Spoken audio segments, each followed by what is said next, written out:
장례식장에서 전철을 다시 만났습니다. 그것도 상가 식당에서 밥을 나르는 모습으로 말이지요. 67년을 살아오면서 저는 제 자신이 괜찮은 사람이라고 생각했어요. 중소기업 전무까지 지냈고 지역에서 나름 체면 있게 살아왔으니까요.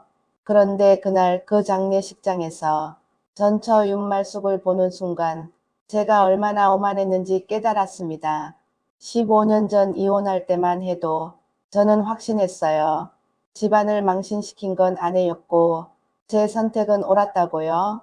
친척들도 그렇게 말했고 며느리도 그렇게 말했으니까요. 그런데 지금 생각해보면 참 이상하지 않습니까?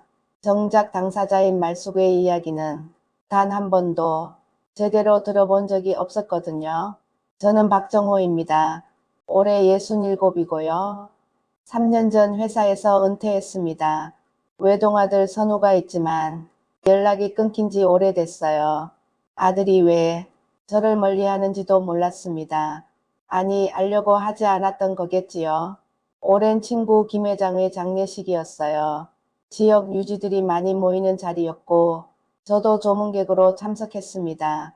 고인께 예를 갖추고 지인들과 인사를 나누고 그렇게 평범한 장례식이 될 줄 알았어요. 그런데 테이블에 앉아 밥을 기다리고 있는데 익숙한 목소리가 들렸습니다. 여기 국 더 필요하신 분 계세요? 그 목소리를 듣는 순간 심장이 멎는 것 같았어요. 15년이 지났지만 잊을 수 없는 목소리였거든요. 고개를 들었을 때 하얀 앞치마를 두르고 국그릇을 나르는 여자가 보였습니다. 윤말숙이었어요. 처음엔 제 눈을 의심했습니다. 말숙이 왜 여기 있지? 혹시 누가 돌아가셨나? 그런데 그게 아니었어요. 말숙은 조문객이 아니라 일하는 사람이었습니다. 장례식장 식당에서 밥을 나르고 그릇을 치우고 손님들 시중을 드는 보조 일을 하고 있었던 거예요. 순간 온몸에 힘이 빠졌습니다. 부끄러움과 당혹스러움, 그리고 알 수 없는 죄책감이 한꺼번에 밀려왔어요. 말숙도 저를 봤을 겁니다. 그런데 아무 말도 하지 않았어요. 그냥 고개를 살짝 숙이고는 다시 일을 계속했습니다. 저는 그 자리를 피했어요. 밥도 제대로 먹지 못하고 밖으로 나왔습니다. 담배를 피우며 생각했지요. 왜 말숙이 저런 일을 하고 있을까? 혹시 일부러 나에게 불쌍하게 보이려는 건 아닐까? 그런 생각까지 했습니다. 지금 돌이켜보면 정말 한심하지요. 그날 밤 집에 돌아와서도 잠을 이룰 수 없었어요. 말숙의 모습이 자꾸 눈앞에 아른거렸습니다. 구부정한 등 거친 손, 그리고 저를 봤을 때의 담담한 표정. 15년 전 이혼할 때 울며 매달리던 그 여자가 아니었어요. 완전히 다른 사람이 되어 있었습니다. 이 이야기는 제가 얼마나 어리석었는지, 그리고 한 사람의 인생을 얼마나 함부로 대했는지에 대한 고백입니다. 늦은 후회가 무슨 소용이 있겠습니까?만 그래도 말하지 않을 수 없었어요. 누군가는 제 이야기를 듣고 같은 실수를 반복하지 않았으면 하는 바람으로 시작하겠습니다. 장례식은 사흘장이었습니다. 김 회장님이 지역에서 꽤 영향력 있는 분이셨거든요. 저는 첫날 조문을 마치고 집에 돌아갔지만 다음날 다시 가야 했어요. 상주분들과 인사도 나눠야 하고 지역 유지들과의 자리도 있었으니까요. 그런데 솔직히 말하면 말숙이 또 보일까봐 두려웠습니다. 아침에 옷을 입으면서도 계속 망설였어요. 안 가면 안 되나? 누군가 대신 보낼 수는 없을까? 그런 생각까지 했습니다. 67년을 살면서 장례식장이 두려웠던 적은 처음이었어요. 죽음이 무서운 게 아니라 살아있는 사람이 무서웠던 거지요. 결국 오전 11시쯤 장례식장에 도착했습니다. 주차장에서부터 발걸음이 무겁더군요. 로비를 지나 빈소로 향하는데 복도 저편에서 말숙이 보였어요. 큰 양은 냄비를 들고 식당 쪽으로 걸어가고 있었습니다. 등이 많이 굽었더라고요. 65세면 아직 그렇게까지 굽을 나이는 아닌데 말이에요. 저는 재빨리 고개를 돌렸습니다. 모른 척했어요. 비겁했지요. 그냥 지나쳐서 빈소로 들어갔습니다. 분양을 하고 저를 올리는데 머릿속은 온통 말숙 생각뿐이었어요. 제대로 인사도 못 드리고 나왔습니다. 빈소 밖 대기실에는 동년배 지인들이 모여 있었어요. 다들 은퇴하신 분들이라 이런 자리에서나 얼굴을 보게 되는 거지요. 차를 마시며 근황을 나누는데 누군가 말했습니다. 요즘 장례식장도 인력 구하기 힘들다던데 여기는 그래도 오래 일하시는 분들이 계시더라고. 별 생각 없이 건넨 말이었을 겁니다. 그런데 제 귀에는 유독 크게 들렸어요. 저도 모르게 물었습니다. 식당 쪽 말씀이신가요? 응, 아까 보니까 나이 지긋한 분이 국 나르시던데 직원 말로는 한 5년 넘게 일하신데 5년. 그 말을 듣는 순간 가슴이 철렁했습니다. 말숙이 저희를 5년 넘게 해왔다는 거였어요. 일시적인 게 아니라 생계였던 거지요. 저는 아무 말도 하지 못했습니다. 그저 차만 마셨어요. 점심시간이 되자 사람들이 식당으로 향했습니다. 저도 따라갔어요. 어제는 피했지만 오늘은 달랐습니다. 확인하고 싶었거든요. 말숙이 정말 여기서 일하는 게 맞는지 아니면 제가 잘못 본 건지 아직도 믿고 싶지 않았나 봅니다. 식당에 들어서니 말숙이 보였어요. 카운터 옆에서 반찬통을 정리하고 있었습니다. 저는 일부러 반대편 테이블에 앉았어요. 멀리서 지켜봤습니다. 말숙은 능숙하게 일했어요. 손님들이 오면 웃으며 맞이하고 빈 그릇을 치우고 국을 더 떠다 드리고 마치 오래전부터 해온 일처럼 자연스러웠습니다. 밥을 먹는데 제대로 넘어가지 않았어요. 국물만 몇 숟갈 떠먹고 있는데 말숙이 제 테이블 근처로 왔습니다.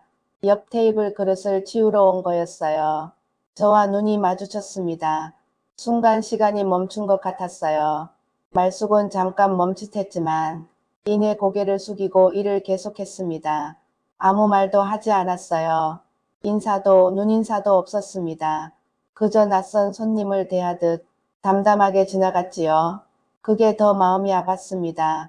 식사를 마치고 나오는데 화장실 앞에서 장례식장 직원 2명이 얘기하는 게 들렸어요. 일부러 엿들으려던 건 아니었습니다. 그냥 지나가다가 우연히 들은 거예요. 말숙 언니, 오늘도 새벽 5시에 오셨더라. 언니 집 사정이 어려우시잖아. 언니 돌보시느라 고생이 많으시지. 언니를 돌본다고요? 저는 걸음을 멈췄습니다. 더 듣고 싶었거든요. 치매시라던데 요양원은 안 보내시나? 돈이 어디 있어? 조카도 대학 졸업하고 취직 못해서 언니가 다 먹여 살리는데 조카까지. 저는 몰랐던 이야기들이었어요. 말숙에게 언니가 있다는 것도 그 언니가 치매라는 것도 조카를 돌본다는 것도 이혼하고 15년 동안 말숙이 어떻게 살아왔는지 전혀 몰랐던 겁니다. 아니 알려고 하지 않았지요. 그날 오후 저는 빈소를 지키는 척하면서 계속 생각했습니다. 15년 전 일들이 하나씩 떠올랐어요. 이혼하기 한 달 전쯤이었을 거예요. 며느리가 저를 찾아왔습니다. 울먹이면서 말했지요. 아버님, 어머니가 저희 통장에서 돈을 가져가셨어요. 몇 번이나 그러셨는데 이번엔 액수가 너무 커요. 저는 깜짝 놀랐습니다. 아내가 며느리 돈을 훔쳤다니 믿을 수 없었어요. 그런데 며느리는 계속 울면서 말했습니다. 시댁 친척분들한테도 돈을 빌렸다고 하시던데 저희는 전혀 모르는 일이에요. 아버님 어쩌면 좋아요. 친척들한테 전화를 돌렸어요. 정말로 말숙이 돈을 빌렸더군요. 몇십만 원씩 여기저기서 이유도 말하지 않고 급하게 빌렸다고 했습니다. 저는 화가 났어요. 아니 화가 났다기보다 창피했습니다. 체면이 구겨졌거든요. 말숙을 불렀습니다. 따지듯 물었어요. 왜 그랬소? 돈이 필요하면 내게 말하지. 왜 남한테 빌려서 망신을 시키시오? 말숙은 뭔가 해명하려고 했어요. 입을 열었다가 닫고 또 열었다가 닫고 그러다가 결국 아무 말도 하지 않았습니다. 그게 더 화가 났어요. 변명이라도 하지 그러냐고. 뭐가 그리 급했냐고 소리를 질렀습니다. 당신이 이해 못할 거예요. 말숙이 한 말은 그게 전부였어요. 그 말을 듣고 저는 더 이상 참지 못했습니다. 이해 못할 거라니. 남편을 뭘로 보고 그런 말을 하냐고. 집안 망신시켜 놓고 해명도 안 하냐고. 그렇게 한 달을 싸웠어요. 친척들은 이혼하라고 했습니다. 며느리도 같이 살 수 없다고 했고요. 아들 선우는 아무 말도 하지 않았어요. 그냥 방에 틀어박혀 있었습니다. 저는 그때 아들이 무슨 생각을 하는지 물어보지 않았어요. 그저 제 결정만 밀어붙였지요. 결국 이혼했습니다. 말숙은 끝까지 제대로 된 해명을 하지 않았어요. 그저 미안하다는 말만 반복했습니다. 저는 그게 인정하는 거라고 생각했어요. 잘못을 인정하니까 미안하다고 하는 거라고. 그렇게 15년이 흘렀습니다. 그런데 지금 생각해보니 이상한 점이 많았어요. 말숙이 그 돈을 어디에 썼는지 끝까지 밝히지 않았다는 것. 왜 제게는 말할 수 없다고 했는지. 그리고 이혼 후 아들 선우가 왜 저와 연락을 끊었는지. 저녁 무렵 빈소를 나와 주차장으로 가는데 말숙이 보였습니다. 직원 출입구 쪽에서 앞치마를 벗고 있었어요. 퇴근 준비를 하는 모양이었습니다. 저는 차에 타지 않고 멀리서 지켜봤어요. 말숙은 낡은 가방을 메고 버스 정류장으로 걸어갔습니다. 허리가 굽어서 걸음이 느렸어요. 2월 초라 날씨가 추웠는데 말숙이 입은 점퍼는 얇아 보였습니다. 버스를 기다리는 동안 계속 손을 호호 불더군요. 그 모습을 보는데 가슴이 먹먹했습니다. 저 사람이 15년 동안 저렇게 살아왔구나. 새벽 5시에 나와서 밤늦게 들어가고 치매 걸린 언니를 돌보고 조카를 먹여 살리고 그렇게 악착같이 살아온 거구나. 버스가 왔어요. 말숙이 올라탔습니다. 버스가 떠나고 저는 한참을 그 자리에 서 있었어요. 차에 타서도 시동을 걸지 못했습니다. 핸들을 잡은 손이 떨렸거든요. 집에 돌아와서도 정신이 없었어요. 저녁도 먹지 않고 서재에 앉아 있었습니다. 오래된 앨범을 꺼냈어요. 결혼식 사진, 아들 돌잔치 사진, 가족여행 사진. 사진 속 말숙은 환하게 웃고 있었습니다. 젊고 예뻤어요. 그런 사람이 지금은 장례식장에서 남의 밥상을 차리고 있다니. 핸드폰을 꺼냈습니다. 아들 선우 번호를 한참 들여다봤어요. 전화를 걸까 말까 고민했습니다. 3년 전 마지막 통화 이후로 연락이 없었거든요. 그때 선우가 했던 말이 떠올랐어요. 아버지, 전 아버지처럼 살고 싶지 않아요. 그렇게 사람을 함부로 대하면서 사는 거 전 못하겠어요. 그 말의 의미를 이제야 알 것 같았습니다. 선우는 알고 있었던 거예요. 제가 선우 엄마를 어떻게 대했는지, 얼마나 일방적이었는지. 그래서 저를 떠난 거였지요. 밤새 잠을 이루지 못했습니다. 다음 날은 장례식 마지막 날이었어요. 발이 나는 날이었지요. 저는 아침 일찍 장례식장으로 갔습니다. 말숙을 제대로 만나야겠다고 생각했거든요. 15년 만에 처음으로 제대로 된 대화를 나눠야겠다고 결심했습니다. 장례식장에 도착하니 벌써 말숙이 와 있었어요. 역시 새벽부터 나왔나 봅니다. 식당에서 아침 준비를 하고 있었지요. 저는 용기를 내서 식당으로 들어갔습니다. 말숙에게 다가갔어요. 말숙 씨, 목소리가 떨렸습니다. 말숙은 고개를 들었어요. 저를 보더니 잠깐 놀란 표정을 지었습니다. 그러다 이내 무표정해졌지요. 무슨 일이세요? 존댓말이었어요.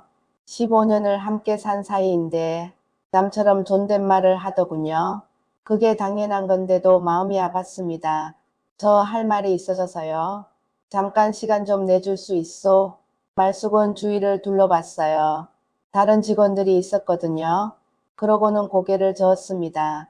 지금은 일하는 시간이에요. 죄송합니다. 그렇게 말하고는 돌아서서 다시 일을 시작했어요. 저를 완전히 차단한 겁니다. 저는 할 말을 잃었어요. 더 붙잡을 수도 없었고 그렇다고 그냥 돌아설 수도 없었습니다.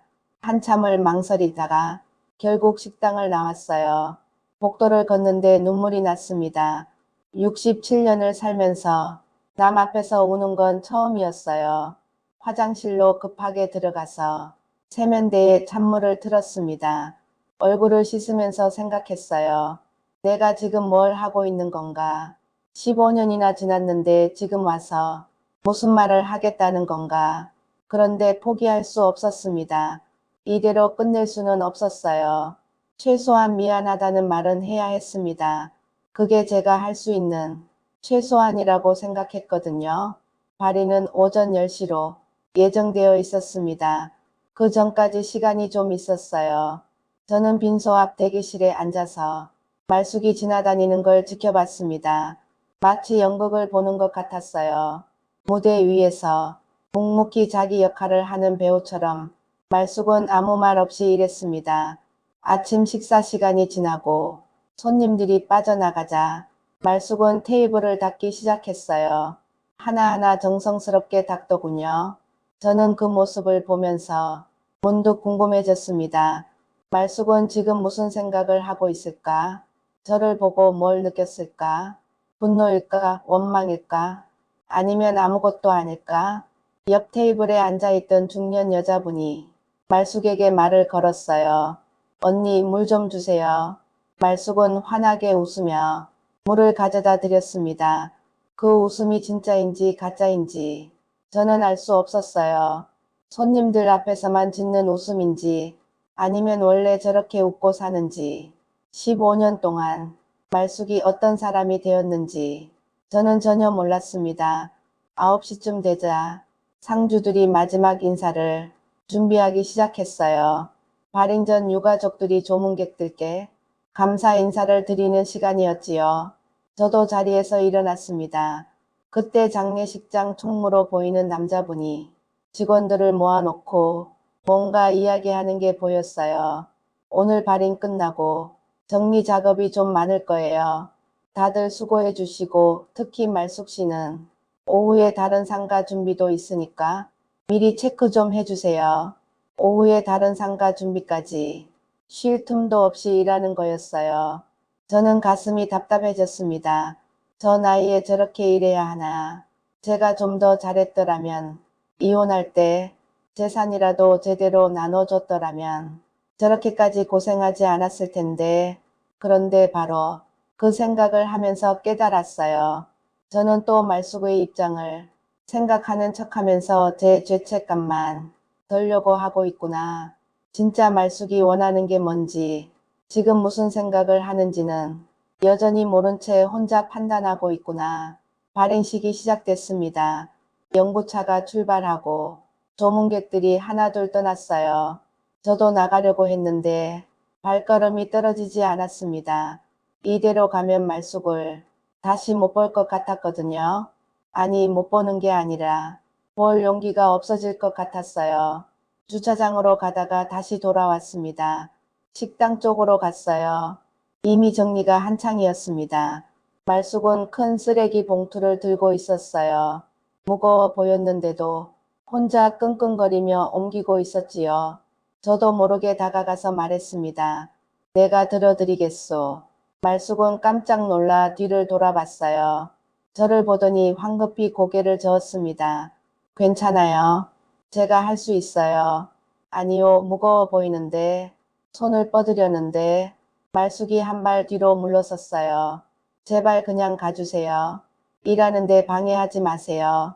목소리에 날이 서 있었습니다. 저는 손을 멈췄어요.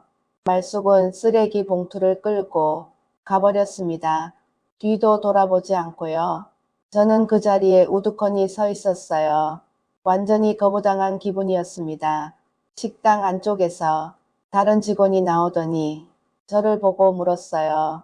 손님, 무슨 일 있으세요? 아니에요. 그냥 실례했습니다. 얼른 그 자리를 떠났습니다. 복도를 걷는데 온몸에 힘이 빠졌어요. 벤치에 주저앉았습니다. 한참을 그렇게 앉아 있었지요. 옆에 누가 앉았어요. 고개를 들어보니 아까 총무였던 그 남자분이었습니다. 담배를 권하시더군요. 저는 담배를 받아 물었습니다. 불을 붙이고 한 모금 깊이 들이켰어요. 힘드신 일 있으세요? 얼굴이 안 좋아 보이시는데. 그냥 아는 사람을 우연히 봤습니다. 아, 식당에서 일하시는 분 말씀이시죠? 아까 보니까 말숙 씨랑 얘기하시던데.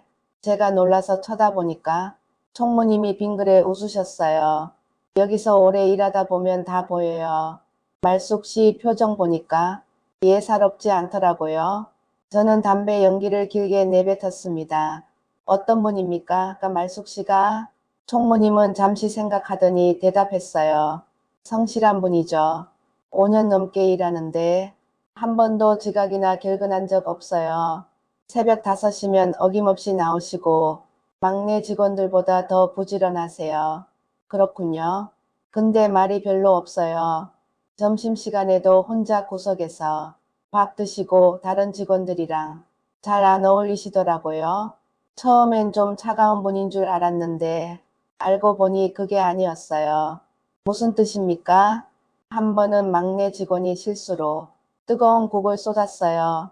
손에 화상을 입었는데 말숙 씨가 자기 지갑에서 돈 꺼내서 약국 가라고 주시더라고요. 그 돈도 아까우실 텐데 말이죠. 저는 아무 말도 하지 못했습니다. 총무님은 계속 말씀하셨어요. 집안 사정이 어려우신가 봐요. 한 달에 한두 번은 급여 선물 달라고 하세요. 언니분 약값이라고 하시던데. 언니요?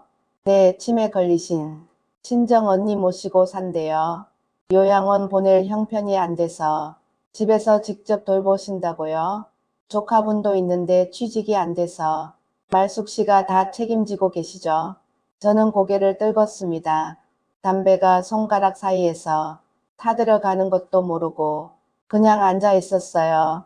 총무님이 물었습니다. 혹시 친척 되세요? 아, 아닙니다. 그냥 옛날에 알던 사람입니다. 그러시구나.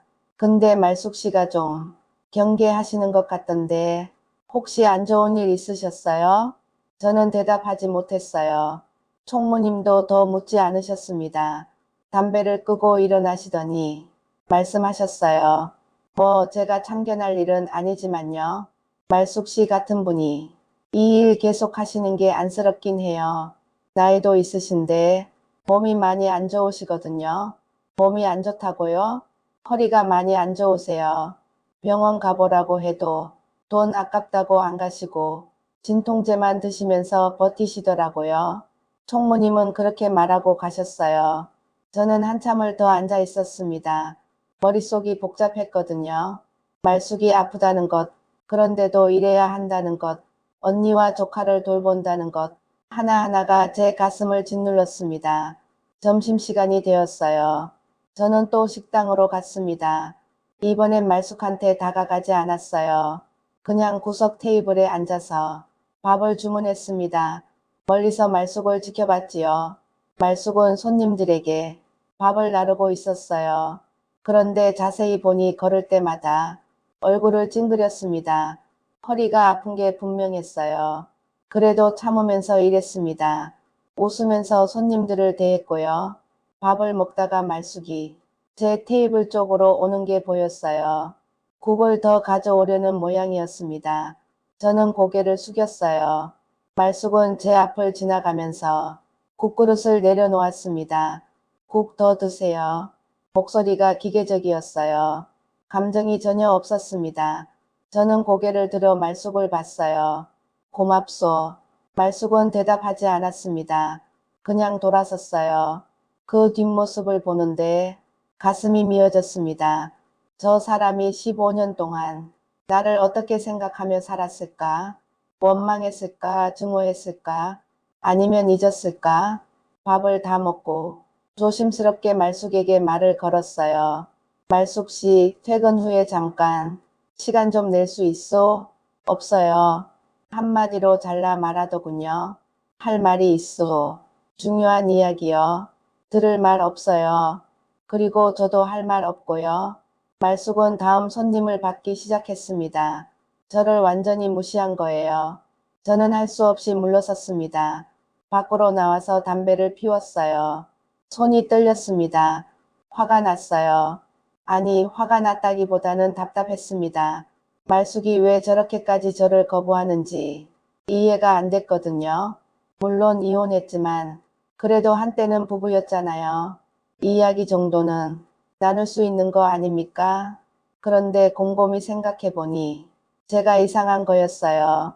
15년 동안 한 번도 연락하지 않았으면서 지금 와서 갑자기 나타나서 이야기하자고 하는 게 말이 됩니까? 말숙 입장에서는 당황스럽고 불편할 수밖에 없었겠지요. 오후 2시쯤 되자 새로운 상가 준비가 시작됐어요. 장례식장은 쉴 틈이 없었습니다. 한 분이 떠나면 또 다른 분이 오시고 그렇게 계속 돌아가는 거였어요. 말숙도 쉬지 않고 일했습니다. 저는 차에 가지 않고 계속 로비 벤치에 앉아 있었어요. 무얼 기다리는 건지 저도 모르겠더군요. 그냥 가고 싶지 않았습니다. 말숙을 그냥 보내고 싶지 않았어요. 오후 4시쯤 말숙이 잠깐 쉬는 시간을 가진 것 같았어요. 직원 휴게실 쪽으로 들어가는 게 보였습니다. 저는 용기를 내서 따라갔어요. 복도 끝에 휴게실이 있었습니다. 문을 열고 들어갔어요. 말숙은 의자에 앉아서 허리를 주무르고 있었습니다. 제가 들어가자 깜짝 놀라 일어섰어요. 왜 여기까지 오세요? 여긴 직원 공간이에요. 알고 있어. 그래도 할 말이 있어서. 저는 할 말도 들을 말도 없다고 했잖아요. 말숙의 목소리가 높아졌습니다. 저는 문을 닫고 한 발 다가갔어요. 미안하오, 정말 미안하오. 말숙은 비웃듯 웃었어요. 그 표정이 낯설었습니다. 미안하다고요? 15년 만에 여기서 우연히 마주쳤다고. 갑자기 미안하다고요? 그게 말이 돼요? 나도 알고 있어. 늦었다는 거. 하지만 그래도 말하고 싶었어. 뭘 말하고 싶은데요? 내가 불쌍해 보여서 동정하시려고요? 아니면 옛날 생각나서 감상에 젖으신 거예요? 그게 아니오. 그럼 뭔데요? 말숙이 다가왔습니다. 눈에 눈물이 고였어요. 당신은 몰라요. 내가 15년 동안 어떻게 살았는지, 얼마나 힘들었는지, 얼마나 원망했는지 당신은 하나도 몰라요. 알고 싶소. 이제라도 알고 싶소. 이제요? 15년이나 지났는데 이제요? 말숙은 눈물을 닦았어요. 그리고 낮은 목소리로 말했습니다. 돌아가 주세요. 제발 제 삶에 다시 나타나지 마세요. 저는 이제 괜찮아요. 힘들지만 제 방식대로 살고 있어요. 당신이 없어도 살 수 있어요. 하지만 부탁이에요. 가주세요. 말숙은 돌아서서 다시 의자에 앉았어요. 더 이상 저를 보지 않았습니다. 저는 할 말을 잃었어요. 그냥 서 있었지요. 한참 후에 말숙이 다시 입을 열었습니다. 등을 돌린 채로요. 당신이 날 무시하고 내 말을 듣지 않고 일방적으로 판단했을 때 난 죽고 싶었어요. 정말 죽고 싶었어요. 목소리가 떨렸습니다. 그런데 살았어요. 언니 때문에, 조카 때문에 억울해도 참았어요. 원망스러워도 견뎠어요. 15년을 그렇게 버텼어요. 말숙 씨. 그런데 이제 와서 미안하다고요? 그런다고 뭐가 달라지는데요? 그 말 한마디로 내 15년이 위로받을 것 같아요. 저는 대답하지 못했습니다. 말숙의 말이 전부 맞았거든요. 가세요. 다시는 오지 마세요. 말숙의 목소리는 단호했습니다. 저는 더 이상 버틸 수 없었어요. 휴게실을 나왔습니다. 복도를 걸어 나오는데 눈물이 났어요. 이번에는 참을 수 없었습니다. 주차장까지 뛰어갔습니다. 차에 타서 한참을 울었어요. 67년을 살면서 이렇게 운 건 처음이었습니다. 가슴이 찢어지는 것 같았어요. 말숙의 말들이 계속 귓가에 맴돌았습니다. 집에 가야 했는데 갈 수 없었어요. 차를 몰고 어디론가 갔습니다. 어디로 가는지도 모르고 그냥 달렸어요. 한참을 달리다가 강변에 차를 세웠습니다. 강물을 바라보며 생각했어요. 나는 평생 무얼 한 걸까? 회사에서 열심히 일했고 돈도 벌었고 나름 성공했다고 생각했는데 정작 중요한 건 다 놓쳤구나. 아내도 아들도 가족도 다 잃어버렸구나. 핸드폰을 꺼냈습니다. 아들 선우에게 문자를 보냈어요. 선우야, 아빠다. 엄마 좀 찾아봐라. 엄마가 많이 힘들어한다. 보내고 나서 후회했습니다. 선우가 답장할 리 없었거든요. 그런데 놀랍게도 5분 후에 답장이 왔어요. 알고 있어요. 제가 매달 찾아뵙고 있어요. 선우가 매달 엄마를 찾아뵙고 있다고요? 저는 핸드폰 화면을 멍하니 바라봤습니다. 손이 떨렸어요. 다시 문자를 보냈습니다. 정말이냐? 엄마를 만나고 있었어? 답장은 금방 왔어요. 네, 이혼하신 후부터 계속 찾아뵙고 있어요. 제가 돕지 않으면 엄마가 너무 힘드실 것 같아서요. 가슴이 철렁 내려앉았습니다. 선우는 알고 있었던 거예요. 엄마가 어떻게 사는지, 얼마나 힘든지, 그리고 묵묵히 도와주고 있었던 겁니다. 저 혼자만 모르고 있었던 거지요. 왜 나한테는 말하지 않았냐? 선우의 답장은 차가웠습니다. 아버지한테 말해서 뭐가 달라지나요? 아버지는 엄마 이야기 듣기 싫어하셨잖아요. 맞는 말이었어요. 이혼 후 저는 말숙 이야기만 나오면 화를 냈었습니다. 선우가 엄마 얘기를 꺼내면 그만하라고 소리를 질렀지요. 그러니 선우가 저한테 말할 리 없었겠죠. 엄마가 지금 어디 사는지 아냐? 주소를 보내드릴게요. 그런데 아버지 갑자기 왜 그러세요? 저는 답장하지 않았습니다. 선우가 보낸 주소를 확인했어요. 시내에서 꽤 먼 곳이었습니다. 낡은 주택가로 알려진 동네였지요. 저는 시동을 걸었습니다. 그곳으로 가야겠다고 생각했어요. 1시간쯤 걸렸습니다. 해가 지고 있었어요. 주소를 찾아가니 오래된 빌라가 나왔습니다. 3층짜리 건물이었는데 페인트가 벗겨지고 계단은 삐걱거렸어요. 말숙은 2층에 산다고 했습니다. 계단을 올라갔어요. 한 칸 한 칸 오를 때마다 가슴이 두근거렸습니다. 202호라고 적힌 문 앞에 섰어요. 초인종을 누를까 말까 한참을 망설였습니다. 그때 옆집 문이 열렸어요. 60대쯤 되어 보이는 여자분이 나오시더니 저를 보고 물었습니다. 누구 찾으세요? 아, 윤말숙 씨 댁이 맞습니까? 맞는데요. 말숙 씨 지금 안 계실 거예요. 아직 퇴근 안 하셨을 텐데. 그렇군요. 혹시 언제쯤 들어오십니까? 보통 8시나 9시쯤 오세요. 일 늦게 끝나시거든요. 여자분은 저를 위아래로 훑어봤어요. 혹시 친척 되세요? 아, 그냥 아는 사람입니다. 그러세요. 말숙 씨 좋은 분인데 고생 많이 하시더라고요. 언니분 모시고 사시는데 밤에 보면 참 안쓰러워요. 어떻게 힘드는지요? 치매 걸리신 언니분이 밤마다 배회하세요. 말숙 씨가 붙들고 달래는데 듣고 있으면 마음이 아파요. 저는 아무 말도 할 수 없었습니다. 여자분은 안타까운 표정으로 말을 이었어요. 조카분도 힘들어하시고 취직이 안 돼서 우울증까지 왔다던데 말숙 씨 혼자 다 감당하시니까 얼마나 힘드시겠어요.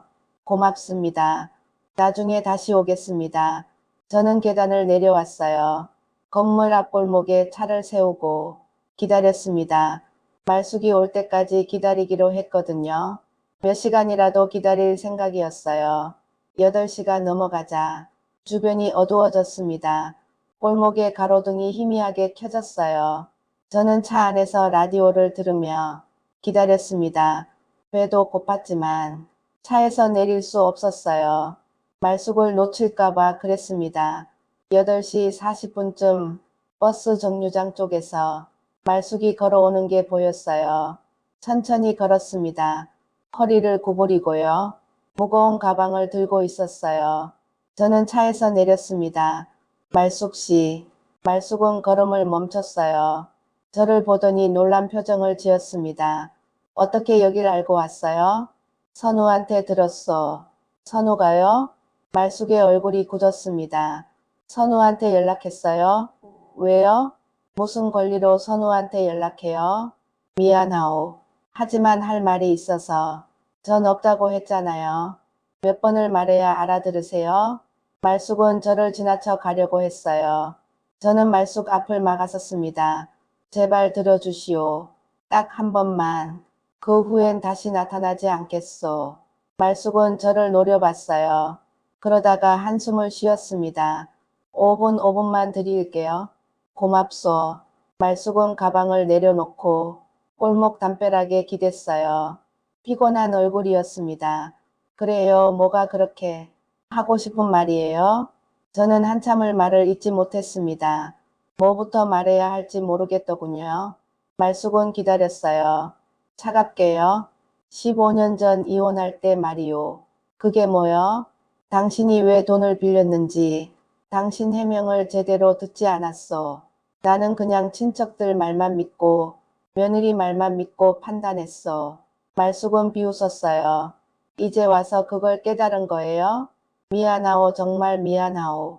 이제 와서 미안하다는 말이 무슨 소용 있어요? 그래도 해야겠어. 내가 얼마나 잘못했는지 이제야 알았어. 말숙은 고개를 돌렸습니다. 눈물이 글썽이는 게 보였어요. 알아서 뭐해요? 지나간 일인데. 하지만 알고 싶소. 그때 당신이 빌린 돈 어디에 쓴 거요? 말숙은 한참을 말이 없었어요. 그러다가 낮은 목소리로 말했습니다. 언니 병원비였어요. 뭐라고요? 친정 언니가 그때 큰 수술을 받았어요. 돈이 급하게 필요했는데 당신한테 말하면 안 도와줄 게 뻔했잖아요. 왜 그렇게 생각했소? 말숙이 저를 똑바로 쳐다봤어요. 당신이 우리 친정 식구들 싫어한 거 몰랐어요? 가난하다고 무식하다고 맨날 무시했잖아요. 나는 말 안 해도 다 알아요. 표정에 말투에 다 드러났어요. 그러니까 말 못했죠. 말해봤자 욕만 들을 게 뻔했으니까 저는 할 말이 없었습니다. 말숙의 말이 전부 사실이었거든요. 저는 처가 식구들을 무시했어요. 학력도 낮고 변변한 직업도 없다고 깔봤습니다. 그래서 혼자 알아서 했어요. 친척들한테 빌리고 선우 통장에서 조금씩 빼서 나중에 갚으려고 했어요. 당신 몰래요. 그랬구먼. 그런데 며느리가 알아챘죠. 그리고 당신한테 고자질했고요. 며느리가 거짓말을 한 건 아니지 않죠. 말숙은 쓴 웃음을 지었어요. 거짓말은 안 했죠. 그냥 반만 말한 거예요. 내가 왜 그랬는지는 관심도 없고 알려고도 안 하고 그건 당신도 마찬가지였고요. 그래도 당신이 말했어야지. 말했어요. 말숙이 소리를 질렀습니다. 골목의 목소리가 울렸어요. 언니 병원비라고 설명하려고 했어요. 그런데 당신이 들으려고 했어요. 입만 열면 말도 못하게 자르고 변명 말라고 소리 지르고 나한테 기회를 줬어요. 저는 뒤로 물러섰습니다. 말숙의 눈에서 눈물이 흘러내렸어요. 난 울면서 빌었어요. 제발 내 말 좀 들어달라고. 오해라고. 그런데 당신은 귀를 막았어요. 친척들 말만 믿고 며느리 말만 믿고 나를 집안 망신시킨 여자로 만들었죠. 말숙 씨, 이혼 서류에 도장 찍었을 때 난 이미 죽은 목숨이었어요. 아무것도 느껴지지 않았어요. 말숙은 얼굴을 손으로 가렸습니다. 어깨가 떨렸어요. 그 후로 15년을 살았어요. 언니 돌보고 조카 키우고 일하고 죽고 싶었지만 살았어요. 누가 알아주지 않아도 억울해도 그냥 살았어요. 저는 다가가서 말숙의 손을 잡으려고 했어요. 말숙은 뿌리쳤습니다. 손대지 마세요. 당신한테 위로받고 싶지 않아요. 미안하오, 정말 미안하오. 미안하다고 다해요? 그 말로 내 15년이 돌아와요? 내 인생이 회복돼요? 알고 있어. 돌이킬 수 없다는 거. 하지만 내가 뭐라도 할 수 있다면 아무것도 안 해도 돼요. 그냥 제 앞에서 사라져 주세요. 그게 당신이 할 수 있는 유일한 일이에요. 말숙은 가방을 들었어요. 빌라 쪽으로 걸어가기 시작했습니다. 저는 그 뒤를 따라갔어요. 말숙 씨, 제발 따라오지 마세요. 하지만 할 말이 더 있어. 말숙은 멈춰 섰습니다. 돌아보지는 않았어요. 뭔데요? 선우 말이요. 선우가 나를 떠난 이유도 나 때문이었어. 그런 걸로 알고 있어요. 선우가 말했소. 선우는 아버지가 엄마를 무시하는 걸 견딜 수 없었대요. 그래서 떠났다고 했어요. 저는 고개를 떨어뜨렸습니다. 나는 평생 잘못 살았어. 체면만 중시하고 남의 말만 믿고 정작 중요한 사람들 말은 듣지 않았어. 말숙은 여전히 등을 돌리고 있었어요. 그걸 이제 깨달았어요? 늦었다는 거 알고 있어. 하지만 그래도 말하고 싶었어. 당신한테 너무 잘못했다고. 용서해달라는 게 아니요. 그냥 내가 얼마나 어리석었는지 인정하고 싶었어. 말숙은 한참 서 있었어요. 그러다가 천천히 돌아섰습니다. 얼굴에는 눈물 자국이 남아 있었어요. 저는요, 당신이 한 번이라도 제대로 물어봐 줬으면 좋겠다고 생각했어요. 왜 그랬냐고, 무슨 일이 있었냐고요. 판단하기 전에요. 맞소, 내가 판단하기 전에 먼저 물었어야 했소. 내가 잘못했소. 그리고 선우한테도요. 선우 말도 한 번이라도 제대로 들어주길 바랬어요. 아버지가 틀렸다고 말할 때 그 말을 귀담아 들었으면 좋았잖아요. 다 내가 못난 탓이요. 말숙은 한숨을 길게 쉬었습니다. 이제 와서 뭘 어쩌자는 거예요? 다시 또 탓하자는 거예요? 아니요. 그런 자격 없다는 거 알고 있어. 그냥 용서를 구하고 싶었어. 용서요? 말숙이 쓸쓸하게 웃었어요. 용서는 쉬운 게 아니에요. 하루아침에 되는 것도 아니고요. 알고 있어. 그리고 설령 제가 용서한다 해도 우리가 다시 예전으로 돌아갈 수는 없어요. 그것도 알고 있어. 말숙은 저를 오래 바라봤습니다.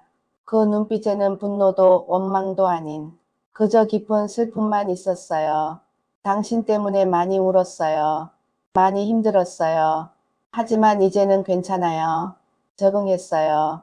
정말로 괜찮죠? 아니요, 괜찮지 않아요. 여전히 힘들고 외롭고 서러워요. 그렇지만 살아가고 있어요. 그게 제 인생이니까요. 저는 눈물을 참을 수 없었습니다. 67년을 살면서 이렇게 부끄러웠던 적이 없었어요. 도와주고 싶소. 뭐라도 하고 싶소. 필요 없어요. 하지만 진짜 저를 위한다면요. 선우 잘 챙겨주세요. 선우가 아버지를 그리워해요. 입으로는 안 그런다고 해도요. 저는 고개를 들었습니다. 선우가 나를 그리워한다고요? 당연하죠. 아들인데요. 아무리 미워도 실망해도 아버지잖아요. 나는 선우한테 자격이 없어서. 말숙은 고개를 저었어요. 자격은 스스로 만드는 거예요. 진심으로 잘못을 인정하고 변하려고 노력하면 돼요. 변할 수 있을까요? 이 나이에? 모르죠. 해보지 않으면 모르는 거 아니에요? 말숙은 다시 가방을 들었습니다. 저 들어가야 해요. 언니가 기다려요. 말숙 씨. 네? 정말 마지막으로 묻고 싶은 게 있어. 말숙은 기다렸어요. 당신은 나를 용서할 수 있겠소? 말숙은 한참을 생각하더니 대답했습니다. 글쎄요, 지금은 모르겠어요. 시간이 필요해요.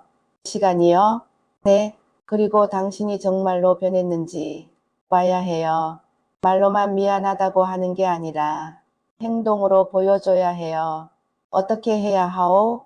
선우한테 진심으로 사과하세요. 아들한테 제대로 된 아버지가 되세요. 그게 시작이에요. 알겠소. 말숙은 빌라로 들어갔습니다. 저는 그 뒤를 한참 바라봤어요. 2층에 불이 켜졌습니다. 말숙이 집에 들어간 거였지요. 저는 차로 돌아왔습니다. 시동을 걸지 않고 한참을 앉아 있었어요. 말숙의 말이 계속 머릿속을 맴돌았습니다. 선우한테 진심으로 사과하라고. 제대로 된 아버지가 되라고요. 핸드폰을 꺼냈습니다. 선우에게 전화를 걸었어요. 긴 신호음이 울렸습니다. 받지 않을 거라고 생각했는데 선우가 받았어요. 여보세요. 선우야, 아빠다. 선우는 잠시 침묵했습니다. 네, 아버지. 만날 수 있겠냐? 왜요? 할 말이 있다. 제대로 된 사과를 하고 싶다. 선우는 한참을 말이 없었어요. 그러다가 대답했습니다. 내일 시간 괜찮으세요? 괜찮다. 그럼 내일 오후 2시에 연락드릴게요. 고맙다, 선우야. 전화를 끊고 저는 한참을 울었습니다. 이제라도 늦지 않았기를 바라면서요. 다음 날 아침 저는 일찍 일어났습니다. 밤새 잠을 설쳤거든요. 선우를 만난다는 생각에 긴장됐어요. 3년 만의 만남이었으니까요. 무슨 말부터 해야 할지, 어떻게 사과해야 할지 계속 생각했습니다. 아침 식사도 제대로 못했어요. 입맛이 없었거든요. 커피만 2잔 마시고 서재에 앉아 있었습니다. 책상 서랍을 열어보니 선우 어릴 적 사진이 나왔어요. 초등학교 입학식 사진이었습니다. 환하게 웃고 있는 선우, 그 옆에 말숙이 서 있었어요. 말숙도 웃고 있었지요. 사진을 보는데 가슴이 먹먹했습니다. 저 시절엔 우리가 행복했었나? 정말 그랬나? 돌이켜보니 확신이 서지 않았어요. 저는 늘 바빴고 집에 늦게 들어왔고 가족보다 일을 우선했으니까요. 오후 1시쯤 선우한테서 연락이 왔습니다. 시내 조용한 카페에서 만나자고 했어요. 제가 아는 곳이었습니다. 예전에 선우가 대학생 때 가끔 데리고 가던 곳이었거든요. 1시간 전에 집을 나섰어요. 일찍 도착해서 기다리고 싶었습니다. 카페는 예전 그대로였어요. 구석자리에 앉아서 아메리카노를 주문했습니다. 창밖을 보며 기다렸지요. 2시 정각에 선우가 왔습니다. 문을 열고 들어서는 아들을 보는데 눈물이 날 뻔했어요. 많이 변했더라고요. 마흔이니 당연한 건데 제 눈엔 여전히 어린아이처럼 보였습니다. 선우는 저를 보더니 잠깐 멈칫했어요. 그러고는 천천히 다가와서 앉았습니다. 오랜만이에요, 아버지. 그래, 오랜만이구나. 어색한 침묵이 흘렀습니다. 선우는 커피를 주문하고 저를 바라봤어요. 표정을 읽을 수 없었습니다. 어제 엄마를 만났다. 알아요. 엄마한테 들었어요. 뭐라고 하시더냐? 선우는 잠시 망설이더니 대답했습니다. 아버지가 찾아와서 사과했다고 하시더라고요. 그래, 그래서요? 이제 와서 사과한다고 다 없어지는 건가요? 목소리에 날이 서 있었어요. 저는 고개를 숙였습니다. 안 된다는 거 안다. 하지만 그래도 해야 했다. 왜요? 죄책감 때문이에요? 아니면 양심의 가책 때문이에요? 둘 다다. 그리고 그것보다 더 큰 건 내가 얼마나 잘못 살았는지 깨달았기 때문이다. 선우는 비웃듯 웃었어요. 67년을 사시고 이제야 깨달으셨어요? 너무 늦었다는 거 안다. 늦은 정도가 아니에요. 너무 늦었어요. 선우의 목소리가 떨렸습니다. 전 아버지를 기다렸어요. 언젠가는 아버지가 잘못을 인정하고 엄마한테 사과하고 저한테도 미안하다고 말할 거라고 믿었어요. 선우야. 그런데 아버지는 안 그러셨잖아요. 이혼하고 나서도 엄마가 힘들게 사는 걸 알면서도 그냥 모른 척 하셨어요. 맞다, 내가 비겁했다. 비겁한 정도가 아니에요. 잔인했어요. 선우가 테이블을 탁 쳤습니다. 다른 손님들이 쳐다봤어요. 엄마가 얼마나 힘들었는지 아세요? 새벽 5시에 일어나서 밤 9시에 들어오시는 거 아세요? 허리 아픈 거 참으면서 진통제 먹으면서 일하시는 거 아세요? 안다, 어제 봤다. 하루 보고 안다고요? 웃기지 마세요. 엄마는 15년을 그렇게 사셨어요. 선우의 눈에서 눈물이 흘렀습니다. 전 매달 엄마 찾아뵙고 돈도 드리고 병원도 모시고 가요. 그런데도 엄마는 제 돈 받기 싫어하세요. 아들한테 폐 끼친다고요. 저는 할 말을 잃었습니다. 선우는 계속 말했어요. 아버지는 뭘 하셨어요? 편하게 은퇴하시고 골프 치시고 친구들 만나시고 엄마 생각은 한 번이라도 하셨어요? 안 했다. 일부러 생각하지 않으려고 했다. 왜요? 무서웠기 때문이다. 선우가 고개를 들었어요. 무서웠다고요? 그래. 내가 잘못했다는 걸 인정하는 게 무서웠다. 내 판단이 틀렸다는 걸 받아들이는 게 두려웠다. 저는 선우를 똑바로 봤습니다. 나는 평생 옳다고 믿으며 살았다. 회사에서도 집에서도 내 판단이 맞고 내 결정이 최선이라고 생각했지. 그런데 내 엄마 일로 내가 틀렸다는 걸 인정하면 내 인생 전체가 무너질 것 같았다. 그래서 엄마를 희생시킨 거예요? 그렇다. 나는 내 체면을 지키려고 내 엄마를 버렸다. 선우는 고개를 떨궜습니다. 어깨가 떨렸어요. 미안하다, 선우야. 아버지가 잘못했다. 그 말이 지금 무슨 소용이에요? 소용없을 수도 있다. 하지만 그래도 말해야겠다. 너한테도 내 엄마한테도 내가 얼마나 잘못했는지 인정하고 싶다. 선우는 한참 울었어요. 저도 울었습니다. 카페 안에서 부자가 마주 앉아 우는 모습이 우스웠을 거예요. 하지만 상관없었습니다. 한참 후에 선우가 입을 열었습니다. 아버지, 전 아버지가 변하실 거라고 믿지 않아요. 알고 있다. 하지만 그래도 한 가지는 믿고 싶어요. 뭐냐? 아버지가 진심으로 후회하고 계시다는 거요. 진심이다, 선우야. 정말로 후회한다. 선우는 눈물을 닦았어요. 엄마를 도와주세요. 내가 도울 수 있을까? 재결합 하라는 게 아니에요. 그건 아마 불가능할 거예요. 하지만 최소한 엄마가 덜 힘들게 사실 수 있도록 도와주세요. 어떻게 하면 되겠니? 경제적으로 도와드리세요. 이혼할 때 재산 분할 제대로 안 하셨잖아요. 맞다. 내가 거의 다 가졌지. 지금이라도 엄마 몫을 드리세요. 그게 최소한의 도리예요. 알겠다, 그렇게 하마. 선우는 조금 놀란 표정을 지었어요. 제가 이렇게 쉽게 동의할 줄 몰랐나 봅니다. 정말이에요? 정말이다. 당연히 해야 할 일이다. 그리고 하나 더요. 말해봐라. 이모 아들 취직 좀 도와주세요. 이모 아들? 네, 엄마가 돌보시는 조카요. 제 사촌이기도 하고요. 대학은 나왔는데 취직이 안 돼서 우울증까지 왔어요. 무슨 전공이냐? 경영학이요. 성적도 괜찮고 영어도 잘해요. 그런데 기회가 안 와서 힘들어해요. 알았다. 내가 아는 사람들한테 연락해보마. 선우는 믿기지 않는다는 표정으로 저를 봤어요. 아버지, 왜 이렇게 달라지셨어요? 달라진 게 아니다. 원래 해야 할 일을 이제야 하는 것뿐이다. 저는 커피를 한 모금 마셨습니다.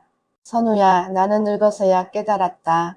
체면이 뭐가 중요한지, 남들 시선이 뭐가 중요한지, 정작 중요한 건 사람이더라. 내 곁에 있는 사람들, 나를 사랑해준 사람들. 네, 나는 그 사람들을 다 잃었다. 내 엄마도 너도 내 욕심과 오만 때문에 다 밀어냈지. 되돌릴 수는 없다. 하지만 최소한 지금부터라도 제대로 하고 싶다. 선우는 고개를 끄덕였어요. 아버지, 시간 좀 주세요. 시간? 네, 저도 아버지를 다시 받아들이는데 시간이 필요해요. 엄마도 마찬가지실 거고요. 알겠다, 기다리마. 그리고 아버지도 진짜로 변하셔야 해요. 말로만 하는 게 아니라 행동으로 보여주셔야 해요. 당연하지. 내가 할 수 있는 건 다 하마. 선우와 저는 1시간쯤 더 이야기를 나눴습니다. 그동안 못한 이야기들을 했어요. 선우의 직장 생활, 그리고 그 당시에 며느리가 고자질한 일로 아들 내외 사이가 안 좋아졌고 결국 며느리가 이혼을 요구해서 이혼했기 때문에 재혼 계획, 앞으로의 꿈을요. 저는 처음으로 아들 이야기를 제대로 들었습니다. 헤어지기 전에 선우가 물었어요. 아버지, 엄마 다시 만나실 거예요? 내 엄마가 허락하신다면 엄마는 아마 쉽지 않으실 거예요. 안다. 하지만 포기하지 않을 거다. 선우는 쓸쓸하게 웃었어요. 아버지답지 않으시네요. 예전 같으면 포기하셨을 텐데 사람은 변할 수 있다더라. 늙어서라도 변할 수 있다면 다행 아니겠니? 그렇네요. 선우와 헤어지고 집으로 돌아오는 길에 저는 변호사 사무실에 들렀습니다. 재산 분할 문제를 상의하기 위해서였어요. 변호사는 놀라워했습니다. 이혼하신 지 15년이나 됐는데 지금 재산 분할을 하시겠다고요? 그렇죠. 늦었지만 해야 할 일이요. 법적으로는 의무가 없으신데요.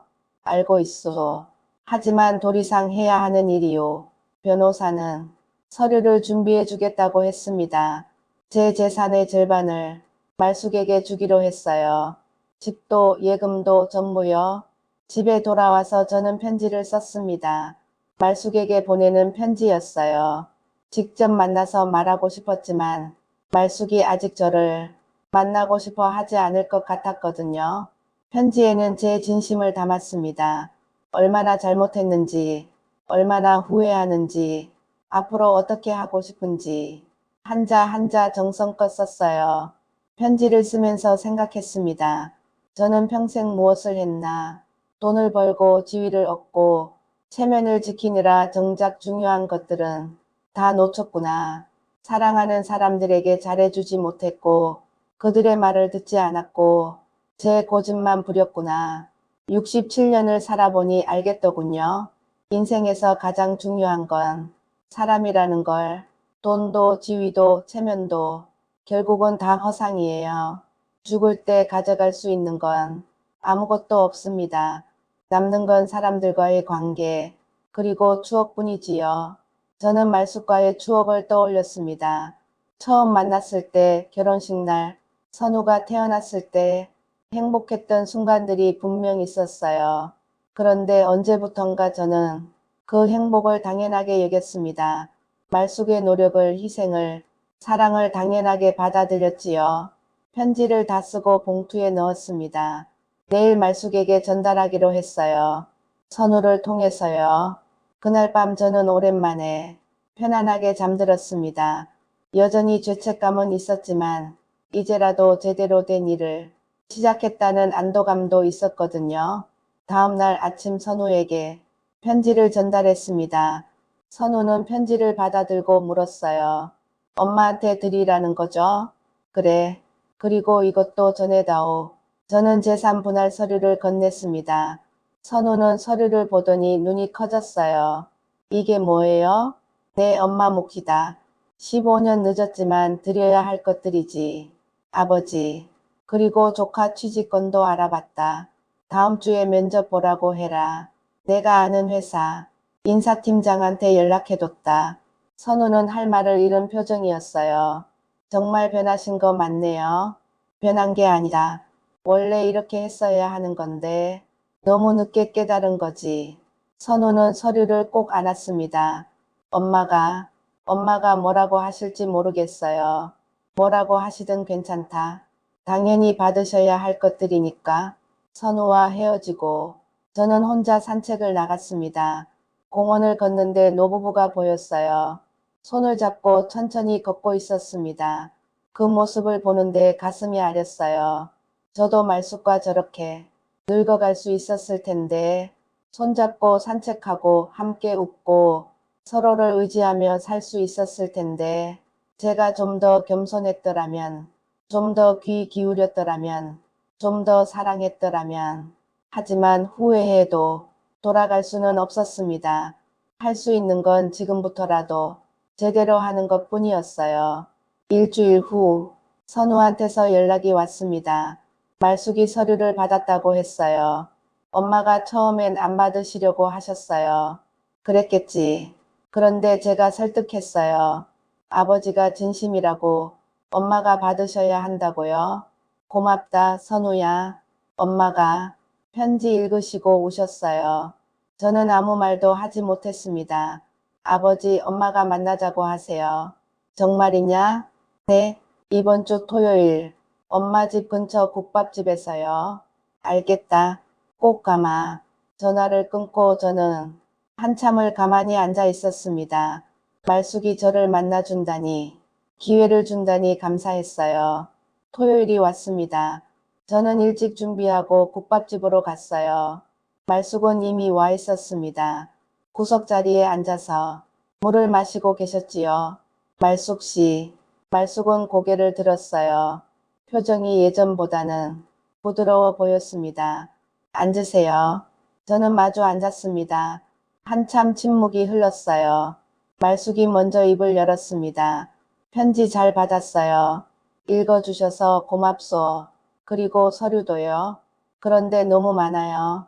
당연히 받으셔야 할 것들이요. 말숙은 고개를 저었어요. 당연한 건 아니에요. 법적으로는 받을 수 없는 거잖아요. 하지만 도리상 드려야 하는 거요. 말숙은 한숨을 쉬었습니다. 정말 변하신 거 맞아요? 변하려고 노력 중이요. 쉽지 않을 텐데. 쉽지 않소. 하지만 해야 하는 일이요. 말숙은 저를 오래 바라봤습니다. 저는요, 아직 용서했다고 말할 수 없어요. 알고 있소. 하지만 당신이 노력하는 모습은 보고 싶어요. 진짜로 변하려고 하는지요. 보여드리겠소.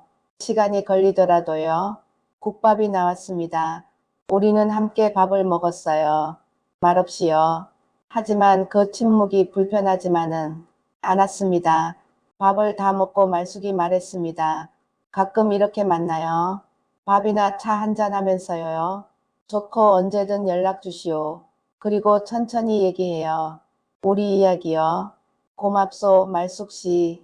말숙은 일어섰습니다. 저 가봐야 해요. 언니 약 시간이에요. 조심히 들어가시오. 말숙은 나가다가 돌아보며 말했습니다. 박 전무님. 네? 아니 정호씨. 저는 놀라서 말숙을 봤어요. 15년 만에 이름을 불러주다니. 노력해주세요 진짜로요. 그러겠소. 말숙은 미소를 지었습니다. 작지만 따뜻한 미소였어요. 그렇게 우리는 새로운 시작을 했습니다. 재결합은 아니었어요. 하지만 서로를 인간으로 존중하는 관계. 그렇게 다시 시작하기로 했습니다. 그 후로 석 달이 흘렀습니다. 저는 말숙을 한 달에 2번 정도 만났어요. 국밥집에서, 때로는 조용한 카페에서. 처음엔 어색했지만 점점 자연스러워졌습니다. 우리는 일상적인 이야기를 나눴어요. 날씨, 건강, 선호 이야기 같은 것들요. 말숙은 여전히 장례식장에서 일했습니다. 제가 일 그만두라고 했지만 말숙은 고개를 저었어요. 아직은 일하고 싶어요. 집에만 있으면 답답하거든요. 그렇다면 몸 상하지 않게 하시오. 이제 오전만 일해요. 오후는 언니 돌보는 시간으로 쓰고요. 그것도 힘들지 않죠? 말숙은 쓸쓸하게 웃었어요. 힘들죠. 근데 익숙해요. 15년을 그렇게 살았으니까요. 그 말을 들을 때마다 가슴이 아팠습니다. 15년이라는 시간, 제가 빼앗아간 시간들, 돌려줄 수 없는 세월이었지요. 조카 민수는 제가 소개한 회사에 취직했습니다. 작은 중소기업이었지만 배울 게 많은 곳이었어요. 민수는 열심히 일했다고 합니다. 선우가 전해준 말로는 요즘 많이 밝아졌다고 했어요. 한 번은 민수가 저를 찾아왔습니다. 회사 근처 식당에서 만났어요. 민수는 긴장한 얼굴로 인사했습니다. 안녕하세요, 외삼촌. 외삼촌이라는 호칭이 낯설었어요. 하지만 기분이 나쁘지 않았습니다. 그래, 회사는 어떠냐? 좋아요. 배울 게 많아서 정신없지만 재미있어요. 다행이구나. 감사해요. 저한테 기회 주셔서요. 내가 잘하고 있어서 내가 더 고맙다. 민수는 잠시 망설이더니 물었습니다. 이모가 요즘 좀 밝아지신 것 같아요. 그러냐? 네, 예전보다 웃으세요. 그리고 저한테도 걱정 덜 하시는 것 같고요. 내가 취직해서 안심하시나 보구나. 그것도 있지만요. 왜 삼촌 때문인 것 같아요. 나? 민수는 고개를 끄덕였어요. 이모가 말씀하셨어요. 왜 삼촌이 달라지셨다고. 진심으로 후회하고 계신 것 같다고요. 저는 뭐라고 대답해야 할지 몰랐습니다. 왜 삼촌, 이모 잘 대해주세요. 이모는 정말 좋은 분이에요. 안다. 내가 너무 늦게 알았지만 민수와 헤어지고 돌아오는 길에 저는 생각했습니다. 말숙 주변 사람들은 모두 말숙을 좋은 사람이라고 했어요. 장례식장 직원들도 이웃들도 조카도 저만 몰랐던 거지요. 아니 알려고 하지 않았던 겁니다. 어느 날 선우가 저를 찾아왔습니다. 저녁을 같이 먹자고 했어요. 집 근처 고깃집에서 만났습니다. 아버지 요즘 어떠세요? 괜찮다. 너는? 저도 괜찮아요. 회사 일도 잘 되고 엄마도 좀 편해지신 것 같고 다행이구나. 선우는 고기를 구우면서 말했습니다. 아버지, 솔직히 처음엔 못 믿었어요. 뭘? 아버지가 변하신다는 거요? 평생 그렇게 사셨는데 갑자기 변한다는 게 말이 안 된다고 생각했어요. 당연한 생각이지. 근데 요즘 보니까 진짜 노력하시는 것 같아요. 노력하고 있다 쉽지 않지만 뭐가 제일 어려우세요? 저는 잠시 생각했습니다. 내 자존심을 내려놓는 게 제일 어렵더라. 평생 옳다고 믿었던 것들을 부정하는 게 쉽지 않았다. 그래도 하고 계시잖아요. 해야 하니까. 그게 유일한 길이니까. 선우는 미소 지었어요. 아버지, 저 이제 다시 결혼하려고 해요. 정말이냐? 네. 만난 지 2년 됐는데 좋은 사람이에요. 축하한다, 선우야. 결혼식 때 와주실 거죠? 당연하지. 그리고요, 엄마도 오시게 할 거예요. 저는 고개를 들었습니다. 네, 엄마도? 네, 제 결혼식인데 엄마가 안 오시면 안 되잖아요. 그렇지, 당연히 오셔야지. 아버지랑 엄마가 같은 자리에 계시는 게 어색할 수도 있지만요. 괜찮다, 내가 조심하마. 선우는 진지한 표정으로 말했습니다.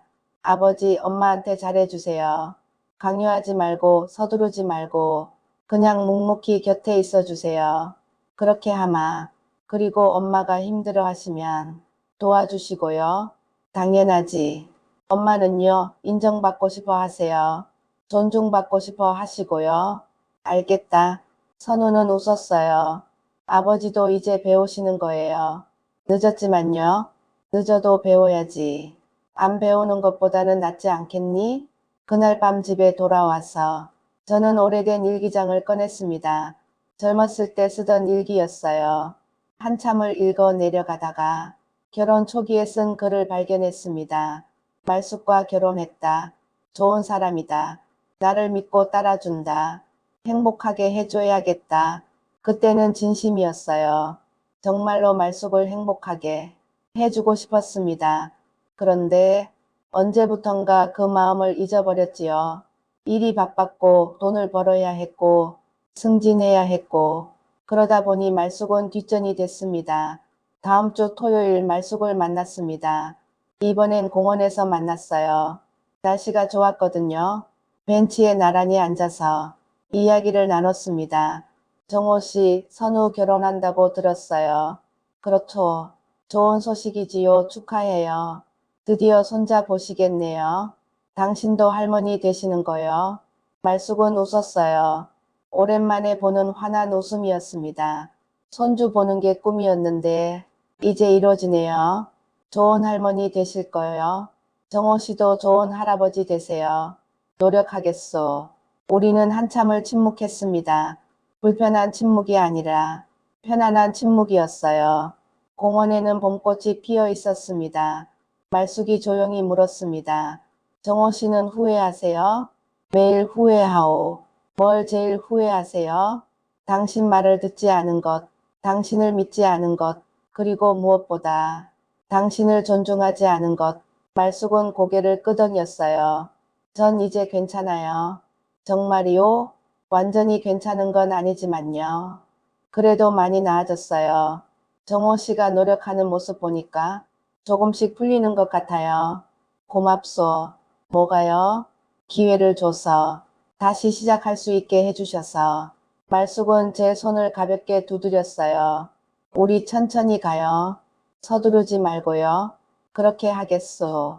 해가 지고 있었습니다. 노을이 아름다웠어요. 말숙과 저는 함께 노을을 바라봤습니다. 말없이요. 하지만 그 시간이 참 평화로웠습니다. 집으로 돌아오는 길에 저는 생각했습니다. 완전한 화해는 아직 멀었어요. 말숙의 마음속 상처가 다 아물려면 시간이 더 필요할 겁니다. 어쩌면 평생이 걸릴지도 모르지요. 하지만 중요한 건 지금 우리가 함께 걷고 있다는 거였어요. 같은 방향을 바라보며 조금씩 앞으로 나아가고 있다는 것, 그것만으로도 감사했습니다. 어느 날 밤 선우한테서 전화가 왔습니다. 아버지, 엄마가 일 그만두시기로 하셨대요. 정말이냐? 네. 이제 나이도 있으시고 몸도 안 좋으시니까 쉬시는 게 좋을 것 같다고 하시더라고요. 잘 결정하셨다. 그런데 이모, 요양원 보내시는 거 걱정하세요. 내가 도와드리마. 괜찮으세요? 당연하지. 내 도리자. 전화를 끊고 저는 요양원을 알아봤습니다. 좋은 곳으로 알아봤어요.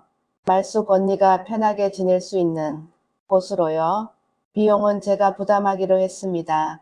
말숙한테 얘기했더니 처음엔 거절했어요. 너무 많이 받았는데 이것까지는 못 받아요. 받으시오. 내가 하고 싶어서 하는 거요. 하지만 말숙 씨, 나는 15년 동안 아무것도 안 했어. 이제라도 하게 해주시오. 말숙은 한참을 망설이다가 고개를 끄덕이셨어요. 고마워요, 정호 씨. 고마운 건 나요. 이렇게라도 할 수 있게 해줘서요. 말숙 언니는 좋은 요양원에 입소하셨습니다. 말숙은 일주일에 3번 면회를 가신다고 했어요. 저도 한번 따라가 봤습니다. 말숙 언니는 저를 알아보지 못했어요. 하지만 말숙한테는 환하게 웃으셨습니다. 동생아, 왔니? 네, 언니 저 왔어요. 말숙이 언니 손을 잡고 이야기하는 모습을 보는데 가슴이 뭉클했습니다. 15년 동안 말숙은 언니를 이렇게 돌봐왔던 거예요. 힘들어도 지쳐도 포기하지 않고요. 요양원을 나오면서 말숙이 말했습니다. 언니가 편해 보여서 다행이에요. 여기 좋은 곳이요. 정호 씨 덕분이에요. 아니요. 내가 당연히 해야 할 일이었어. 말숙은 제 팔을 가볍게 잡았어요. 15년 만에 처음으로요. 고마워요. 그 손길이 너무나 따뜻했습니다. 선우 결혼식 날이 다가왔습니다. 떨렸습니다. 말숙과 같은 자리에 있게 될 거라는 게요. 결혼식장에 갔습니다. 말숙은 이미 와 계셨어요. 한복을 입으셨는데 정말 아름다웠습니다. 저는 멀리서 인사를 했어요. 말숙도 고개를 끄덕이셨습니다. 식이 시작됐습니다. 선우가 입장하는 모습을 보는데 눈물이 났어요. 제 아들이 이렇게 컸구나. 이렇게 훌륭한 사람이 됐구나. 식이 끝나고 피로연이 있었습니다. 저는 하객들께 인사를 드렸어요. 말숙도 바쁘게 움직이셨습니다. 우리는 몇 번 스쳐 지나갔지만 이야기는 나누지 못했어요. 피로연이 끝날 무렵 선우가 저와 말숙을 불렀습니다. 아버지, 엄마 잠깐 이리 오세요. 우리는 조용한 곳으로 갔습니다. 선우가 우리 손을 하나씩 잡았어요. 두 분께 감사드려요. 저를 낳아주시고 키워주셔서요. 선우야, 두 분이 같이 계시지는 못하지만 그래도 오늘 이렇게 함께 해주셔서 고마워요.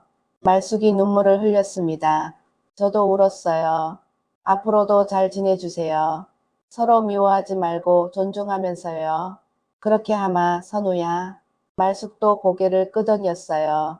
선우는 우리를 안아줬습니다. 우리 셋은 한참을 그렇게 서 있었어요. 집으로 돌아오는 길에 저는 많은 생각을 했습니다. 오늘도 말숙을 봤어요. 예전보다 훨씬 편안해 보였습니다. 웃음도 많아지셨고요. 그게 다행이었어요. 우리의 관계가 어떻게 될지는 모르겠습니다. 다시 부부가 될 수는 없을 거예요. 너무 많은 일이 있었고 상처도 깊었으니까요. 하지만 적어도 서로를 존중하는 사람으로, 선우의 부모로, 앞으로 태어날 손주의 조부모로는 잘 지낼 수 있을 것 같았습니다. 그리고 그것만으로도 충분했어요. 욕심내지 않기로 했거든요. 말숙이 편안해 하시는 것, 웃을 수 있는 것, 그게 제일 중요했습니다. 지난 석 달을 돌아보니 저는 조금 변한 것 같습니다. 완전히 다른 사람이 된 건 아니에요. 여전히 고집스러울 때도 있고 자존심 세울 때도 있습니다. 하지만 예전보다는 귀를 열게 됐어요. 남의 말을 듣고 내 잘못을 인정하고 사과할 수 있게 됐습니다. 67년을 살고 나서야 배웠지만 그래도 배워서 다행이라고 생각합니다. 안 배우는 것보다는 낫잖아요. 여러분께 묻고 싶습니다. 혹시 여러분도 누군가에 미안한 마음이 있으신가요? 제대로 듣지 못한 이야기가 있으신가요? 일방적으로 판단해버린 일이 있으신가요? 저처럼 15년을 기다리지 마세요. 지금 바로 사과하세요. 지금 바로 귀를 여세요. 늦었다고 생각할 때가 가장 빠를 때라고 하잖아요. 물론 사과한다고 다 용서받는 건 아닙니다. 말숙처럼 상처가 깊으면 회복하는데 오랜 시간이 걸리지요. 어쩌면 평생이 걸릴 수도 있습니다. 하지만 그래도 시작은 해야 합니다. 사과하고 인정하고 변하려고 노력해야 해요. 그게 유일한 길이니까요. 저는 앞으로도 계속 노력할 겁니다. 말숙한테 더 잘해드리려고, 선우한테 좋은 아버지가 되려고, 손주한테 훌륭한 할아버지가 되려고요. 쉽지 않겠지만 포기하지 않을 거예요. 가끔 말숙을 만날 때마다 생각합니다. 이 사람과 함께 늙어갈 수 있었다면 얼마나 좋았을까? 손잡고 산책하고 함께 웃고 서로 의지하며 살 수 있었다면 하는 생각이요. 하지만 후회해도 돌아갈 수는 없어요. 할 수 있는 건 지금부터라도 제대로 하는 것뿐입니다. 말숙을 존중하고 말숙의 행복을 바라고 말숙 곁에서 조용히 지켜보는 것. 그게 제가 할 수 있는 전부입니다. 여러분, 사랑하는 사람이 곁에 있을 때 잘하세요. 당연하게 여기지 마시고 귀 기울여 들어주시고 존중해 주세요. 체면이나 자존심 같은 건 다 허상이에요. 정말 중요한 건 사람입니다. 저는 그걸 너무 늦게 깨달았습니다. 여러분은 저처럼 늦지 마세요. 지금 바로 옆에 있는 사람한테 잘해주세요. 사랑한다고 말하세요.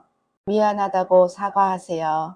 그게 후회 없는 삶을 사는 유일한 방법입니다. 오늘도 저는 말숙을 만날 겁니다. 공원 벤치에서 차 한 잔 마시면서 이야기를 나눌 거예요. 별것 아닌 이야기들, 일상적인 이야기들. 하지만 그 시간이 제게는 가장 소중합니다. 말숙이 웃을 때마다 저는 감사해요. 제게 이런 시간을 주셨어요. 다시 시작할 기회를 주셨어요. 완전한 화해는 아직 멀었지만 우리는 함께 걷고 있습니다. 천천히 조심스럽게, 그리고 그것만으로도 충분합니다. 여러분도 누군가와 다시 시작할 수 있기를 바랍니다. 늦었다고 포기하지 마세요. 진심으로 사과하고 진심으로 변하려고 노력한다면 길은 열릴 겁니다. 제 이야기가 여러분께 작은 울림이 되었기를 바랍니다. 긴 이야기 들어주셔서 고맙습니다. 이 영상은 실제 사연을 바탕으로 재구성한 이야기입니다. 혹시 시청자분들 중에 비슷한 경험이 있으시다면 어떻게 현명하게 관계가 정리되셨는지 댓글로 남겨주시면 많은 분들께 도움이 되실 겁니다. 오늘도 건강하고 행복한 하루 되세요.